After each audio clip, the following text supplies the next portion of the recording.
Hey friends, welcome back to the channel. I'm Iggy, and I've been covering topics like stocks, finance, CPF, and everything related to growing your wealth.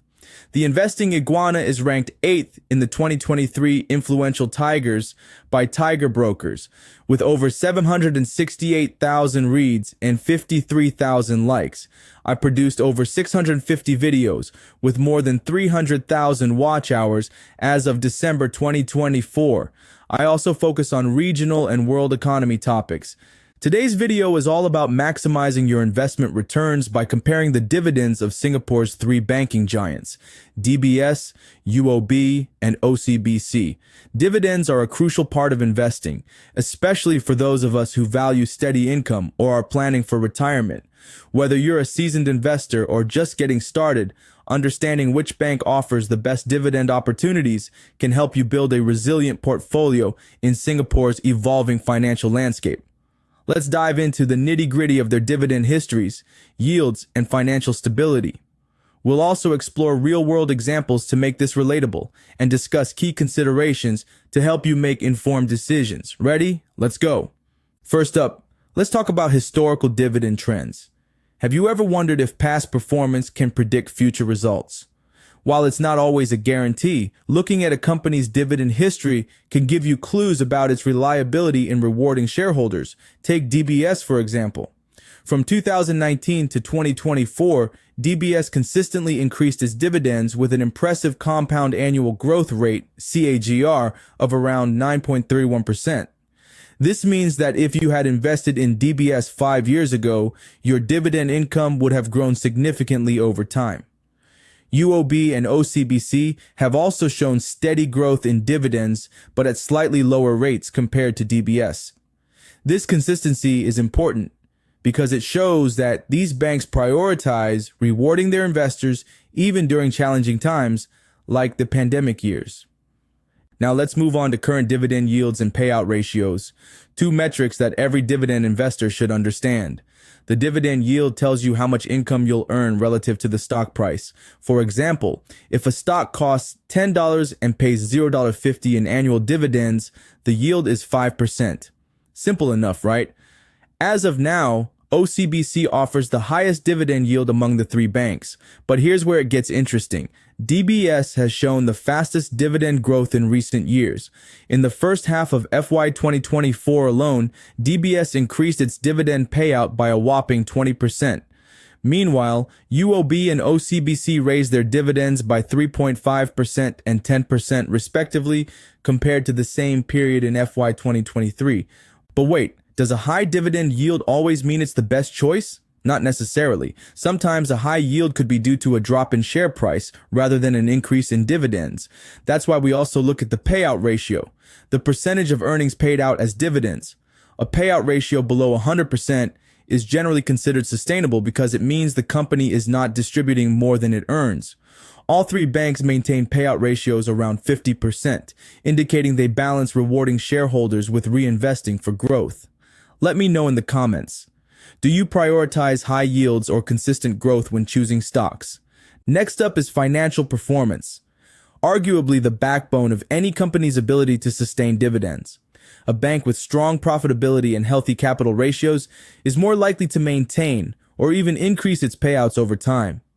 DBS recently reported record-high net profits of $11.4 billion for FY 2024, a staggering 11% increase from the previous year. Its net interest margin, NIM, which measures profitability from lending activities, also rose slightly to 2.15%. UOB and OCBC have shown steady but less dramatic growth in their financial metrics. For instance, UOB's net profit grew by 4%, while OCBC posted an 11% increase year on year. These numbers are crucial because they show how well each bank can weather economic uncertainties while continuing to reward shareholders. Singapore's economy is projected to grow at a moderate pace of 1 to 3% in 2025 amid global challenges like geopolitical tensions and tariff uncertainties with major trading partners like China and the US. Despite these headwinds, our local banks remain resilient thanks to their diversified revenue streams. Now let me share a real-world example to bring this closer to home. Imagine Sarah, a Singaporean in her early 30s, saving for retirement through her CPF investments and personal portfolio. She wants stable income from dividends, but also hopes for long-term capital appreciation as she builds her nest egg over time. After analyzing DBS's consistent dividend growth and solid financial performance, Sarah decides to allocate a larger portion of her portfolio to DBS shares while keeping some exposure to UOB and OCBC for diversification. Over 5 years, Sarah sees her annual dividend income grow steadily while enjoying peace of mind knowing her investments are backed by financially strong institutions. Does this sound like your investment journey? Share your story below. I'd love to hear how you're building your portfolio. Before we wrap up today's discussion, let's address some key considerations. First off, economic conditions can impact even the most stable companies.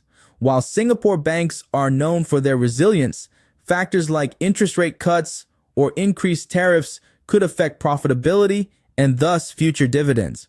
For instance, lower interest rates might compress NIMs, the bread and butter of banking profits. Second, always align your investments with your personal goals and risk tolerance. Are you looking for stable income now or higher returns later? If you're nearing retirement age or already drawing from your CPF life payouts, which will soon reflect changes like higher full retirement sums, you might prioritize stability over growth. Lastly, and this is important, don't put all your eggs in one basket. Diversification is key to managing risks while maximizing returns. So what's the takeaway here? DBS stands out for its robust financials and rapid dividend growth, a great choice for those seeking both income and capital appreciation. OCBC offers competitive yields with a balanced approach to payouts, making it ideal for conservative investors focused on stability. UOB provides steady dividends with room for growth, a solid middle ground option. Remember, dividends are just one piece of the puzzle when evaluating stocks. Always consider other factors like valuation metrics, e.g. price-to-earnings ratio, market conditions, and your overall investment strategy. If you found this video helpful, give it a thumbs up and subscribe for more insights into investing smarter. And if you're curious about CPF changes coming in 2025, like higher contribution rates for senior workers, check out my next video where I break it all down. Thanks for watching the Investing Iguana, your trusted guide in navigating Singapore's financial jungle. See you next time.